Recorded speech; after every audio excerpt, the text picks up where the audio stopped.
Hello, welcome to Arista Advice. Question of the week is, Paul, I'm worried about inflation.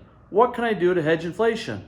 Well, the media has a lot of people wound up about this inflation word right now. And I would say they're overwound up. What we did is we went and looked back, as I'll share with you right now, 3 different time periods of high inflation periods in U.S. history. The first is from 1973 to 1979, 1980 to 1984, 1988 to 1991. And we analyzed and looked at the data and the academic evidence over those 3 time periods where we had high inflation. Inflation periods went anywhere from 2 to almost 10%. And we're seeing the same pattern that we've seen in times past. Now, some say the Democrats have been printing money, oil prices down, inventories high, COVID. I'm here to say it's all the same stuff. But let's look at the numbers. The U.S. inflation has climbed 5% over the last year, the largest 12-month increase since August of 2008.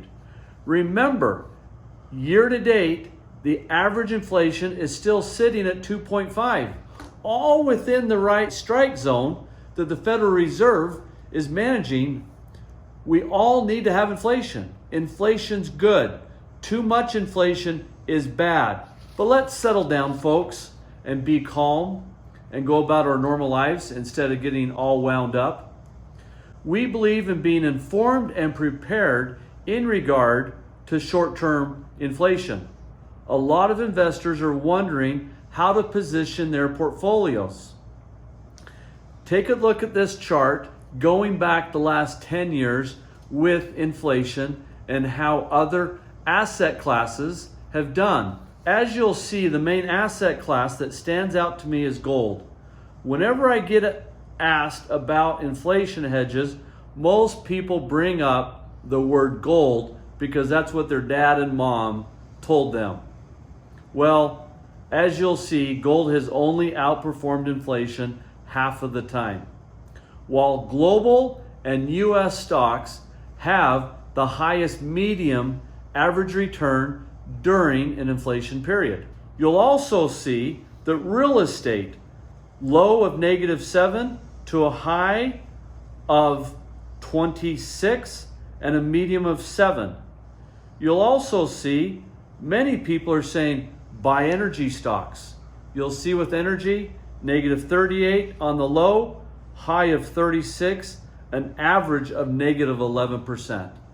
So what's the takeaway, Paul? The takeaway is let's not be over worried and stressed right now. Goods and services will continue to be sold.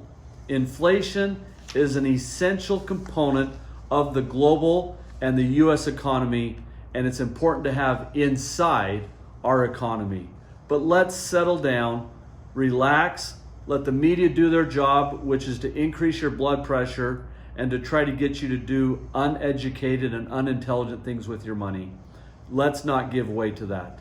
Remember, go to aristawealth.com and look at other videos, tools, and tips to help provide you with resources to allow you to live a life of significance. And don't forget to subscribe, rate, and review.